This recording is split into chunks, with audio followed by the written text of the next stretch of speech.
Here we're going to talk about subphylum Vertebrata class Reptilia. These are the first vertebrates that are totally adapted to life on land. All living extant reptiles exhibit three key features. Number one, the amniotic egg, which is watertight, meaning that these organisms don't need to lay their eggs in water. That egg comes with some yolk or food, plus a variety of membranes, which we'll talk about in a second. Reptiles also all have dry skin with scales that are enriched with the protein keratin and lipids. These cover the body and prevent water loss. That means that reptiles can't respire through their skin like amphibians do, but that's okay because they can use thoracic breathing with the chest that increases lung capacity, sucking air into the body, meaning that reptiles are limited by lung volume, not mouth size.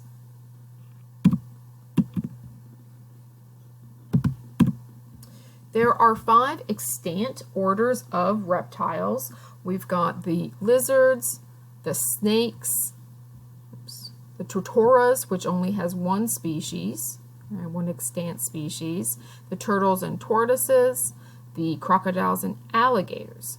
And we have 2 orders of dinosaurs, the ornithischians and the saurischians. But the saurischians gave rise to the birds. And birds are still definitely extant, so really saurischians are extant also.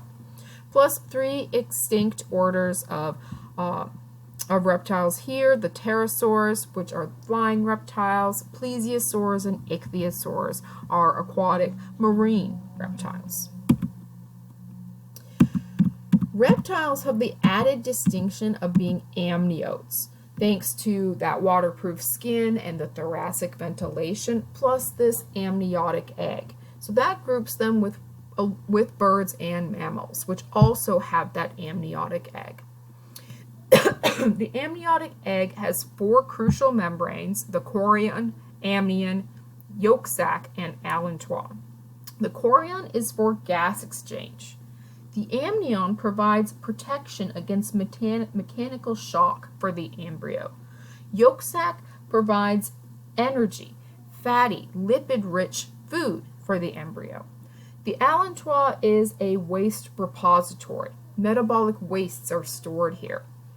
In addition to these 4 membranes, each amniotic egg also has a porous shell for protection, and the albumin, the white of the egg, which provides water and protein for the embryo. So this is our shell here, right? We've got that egg here with that shell on the outside, porous, to allow for gases to move through it. That chorion is going to allow for that gas exchange. The amnion surrounds that embryo to protect it against mechanical shock. Yolk sac provides food for that developing embryo. And then finally, allantois is for all the wastes that the embryo creates. Reptiles have 2 additional important characteristics: internal fertilization. Sperm fertilizes the egg before all these membranes are formed. External fertilization wouldn't work in this case, right? Because of that shell and all those protective membranes. Reptiles also show improved circulation. Oxygen is provided to the body more efficiently than in amphibians.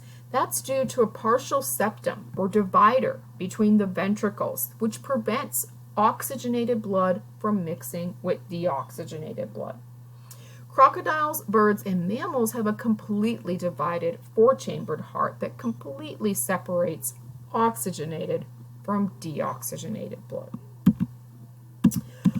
Reptiles are ectothermic. Ecto for external. This means that they obtain heat from external sources like the sun or a heat lamp if it's your pet reptile. Reptiles regulate their body temperature by moving in and out of sunlight. This is compared to endothermic animals. Endo for internal. These animals have to generate their own heat internally from metabolism and regulate their body temperature that way. We're endothermic. Right? Ectothermy provides a couple of advantages Metabolic energy isn't needed in order to fuel body temperature, so much less food is required. Reptiles require about 10% of the food that endothermic animals require. The disadvantage is that reptiles can't live in too cold of areas. So they occur worldwide except for when it's too cold for ectotherms to survive. All told, there's about 10,000 species of reptiles, so pretty diverse and abundant. First group that we're going to talk about are the turtles and tortoises, order Chelonia. These guys are unique from all other reptiles in that their bodies are encased within a protective shell, which is composed of that upper carapace up here, which the vertebrae and the ribs fuse to. It provides a point of muscle attachment. And then the lower plastron, which is the ventral or the belly part of the shell. This is a protective feature, right? Whenever turtles or tortoises are threatened, they can pull their limbs and their head into the shell. What is the difference between a tortoise and a turtle? Well, it's kind of like the difference between a toad and a frog. Tortoises are terrestrial, and they also have a domed shell right here, versus turtles, which are more aquatic and have a more streamlined shell. Just like with toads and frogs, this is not a monophyletic group, right? Tortoises are not monophyletic. It's more of an ecological grouping, just like the toads are. Both turtles and tortoises lack teeth. They have sharp beaks instead. Marine turtles have to return to land to lay eggs, often migrating thousands of miles to go back to where they were hatched. Class Reptilia, order Squamata, are the snakes and lizards. These are grouped together because they share some features. They all have 2 male copulatory organs, and they also show changes to the head and the jaw that greatly increases strength and mobility, which allows them to be really efficient predators. Most snakes and lizards are carnivorous, eating insects and small animals. They're, as a whole, very fast and agile. Snakes lack limbs, movable eyelids, and external ears. However, they have lots of vertebrae to make up for it, about 300 or so vertebral bones. Whereas lizards, these guys have, most of them have an ability to regenerate lost tails in order to escape. Lizards include such animals like iguanas, chameleons, geckos, anoles. Order Crocodilia. These guys are aquatic, mostly aquatic, carnivorous reptiles. They are ambush predators that use stealth and even tools in order to sneak up on prey. Crocodiles are typically nocturnal. They live in tropical and subtropical regions of Africa, Asia, and the Americas. Alligators consist of only 2 species in the US and in China, and their bodies are very well adapted to stealth hunting. Crocodiles are unique amongst the reptiles in that they resemble birds far more than they do any other living reptiles. Birds and crocodiles are more closely related to each other and to dinosaurs than any other living reptiles. Some similarities they share are parental care. They build nests and care for their young, like dinosaurs do as well. And they also all have a fully divided 4-chambered heart for efficient circulation. Next up, we have class Aves, and we'll talk about them here too, because I think I can fit it in under our 15-minute limit, and because birds are so closely related to reptiles. You might say they're really a type of reptile.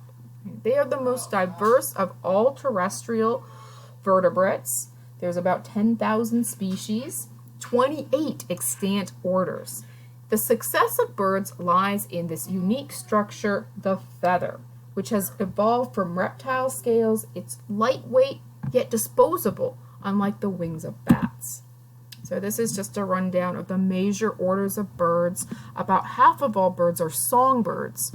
The Passeriformes that you see here, We see a lot of them here in Louisiana as birds migrate from northern to southern latitudes and vice versa.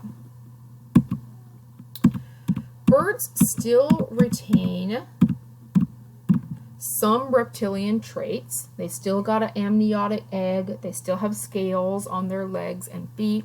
However, they don't have teeth or tails. They have a bill instead and no tail. There are two major distinguishing traits of birds, the feathers and the flight skeleton. The feathers are modified scales of keratin, kind of like hair. They develop from reptilian scales. They provide lift, flight feathers, and they also conserve heat in the form of down. Flight skeleton is composed of thin, hollow bones with lots of air spaces and struts for support. This works to reduce the overall weight of the animal. Birds also lack a bladder and only have one ovary in order to reduce their overall weight. Many of these bones are fused for rigidity. They provide a sturdy framework that allows these strong flight muscles to attach to them.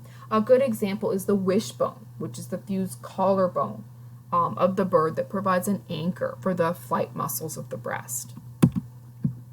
So, overview of the feather. The feather is composed of hooks and barbs, like you see here, that allows feathers to link together, providing a continuous surface that is sturdy but flexible, so minimizing friction over the wing.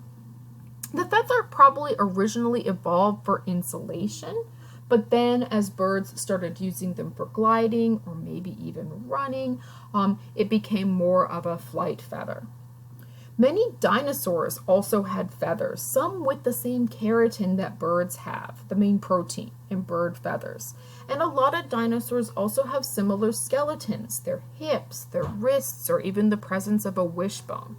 So since the 1990s, most paleontologists have agreed that birds are the direct descendants of theropod dinosaurs. Archaeopteryx, right, is the first known bird. Like Tiktaalik, this is a transitional fossil that shows both reptilian and bird features. Like a reptile, the Archaeopteryx has teeth, solid bones, a tail, and no wishbone. But like a bird, Archaeopteryx has feathers that are modified for flight. So birds exhibit, all told, 3 evolutionary novelties: their feathers, their hollow bones, and then a lot of physiological mechanisms that help them fly. Right? Many of these adaptations are to cope with the high metabolism that's needed to power flight: respiratory, circulatory adaptations, and endothermy. Birds have efficient respiration. Right? Their air passes all the way through the lungs in a single direction. When they inhale, it passes into air sacs, then into the lungs, and then into air sacs before that air is exhaled. So there's always oxygen-rich air flowing through the lungs. There's really no exhalation, right, in birds. Birds also show efficient circulation. So oxygen from the lungs can travel to the muscles quickly. 4-chambered heart is going to fully divide oxygenated versus deoxygenated blood, and a rapid heartbeat, sometimes over 1,000 times a minute, ensures that that oxygenated blood is flowing to the muscles. Finally, birds have endothermy, which is a higher body temperature, about 40 to 42 degrees, like some dinosaurs. This high body temperature permits a higher metabolic rate, increased synthesis of ATP. Adding to that, we have the insulation of those downy feathers, right, which helps conserve body heat. So birds, really, they're flight machines, right? What makes them unique is what allows them to fly and what has allowed them to colonize the air.